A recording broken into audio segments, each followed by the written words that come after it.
సిద్దిపేట జిల్లా దుబ్బాక మండలం అప్పనపల్లి గ్రామంలో ఇటీవల జరిగిన ప్రమాదంలో బలవంతాపూర్ గ్రామానికి చెందిన దండుగుల రాజు భాగ్య దంపతులతో పాటు వారి కుమారుడు కుమార్తె మృతి చెందిన విషయం తెలిసింది. ఈ నేపథ్యంలో ఎమ్మెల్యే కొత్త ప్రభాకర్ రెడ్డి రాష్ట్ర ఎస్సీ/ఎస్టీ కమిషన్ చైర్మన్ బక్కి వెంకటయ్యతో కలిసి మృతుల కుటుంబాన్ని పరామర్శించారు.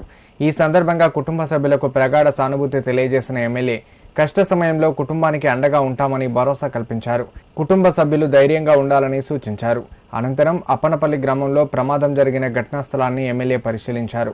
ప్రమాదం జరిగిన తీరును అధికారులను అడిగి తెలుసుకున్నారు. ఘటనకు గల కారణాలను పూర్తి స్థాయిలో పరిశీలించాలని అధికారులను ఆదేశించారు. భవిష్యత్తులో ఇలాంటి ఘటనలు పునరావృతం కాకుండా ప్రమాదకర ప్రాంతాలను గుర్తించి అవసరమైన భద్రతా చర్యలు చేపట్టాలని సూచించారు.